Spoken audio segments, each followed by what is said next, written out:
Parul university के placements का कोई रिप्लेसमेंट नहीं, इसलिए टॉप कंपनीज की फर्स्ट चॉइस।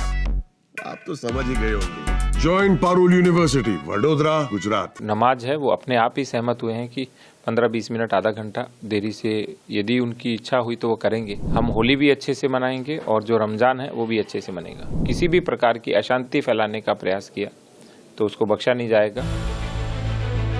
इस बार होली का त्योहार शुक्रवार यानी कि जुम्मे की नमाज के दिन पड़ रहा है।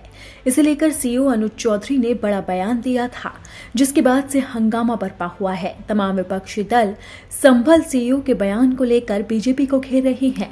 यहां तक कि मुस्लिम संगठनों ने भी विरोध जताया। वहीं अब इस सियासी बवाल के बीच डीएम राजेंद्र का बयान भी सामने आया।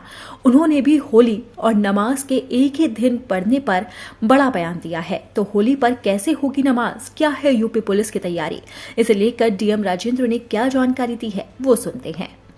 वर्तमान में होली, रमजान, चेटीचंड, चैत्र शुक्ल प्रतिपदा और अंत में ईद, इस तरह से पूरे महीने में बहुत सारे त्यौहार हैं।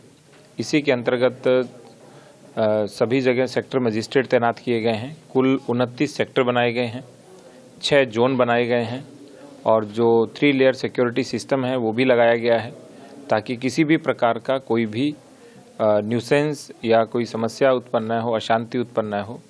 और जितने भी जुलूस निकल रहेंगे होली के अवसर पर, उन सभी को बॉक्स फॉर्मेट के अंदर हमने भेजने का फैसला किया है, जिसमें आगे पीछे दाएं और बाएं सब और पुलिस रहेगी, ताकि किसी भी प्रकार की कोई समस्या उत्पन्न न हो।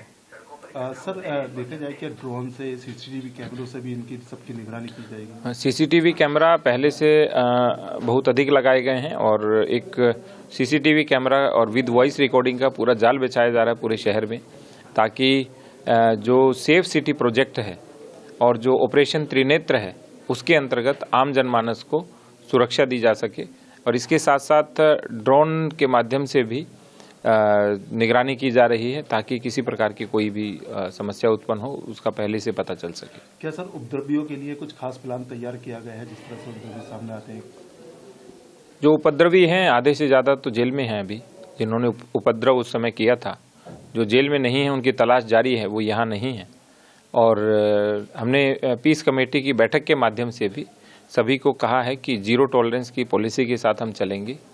चाहे किसी भी समुदाय की व्यक्ति हो, यदि किसी ने भी किसी भी प्रकार की अशांति फैलाने का प्रयास किया तो उसको बख्शा नहीं जाएगा।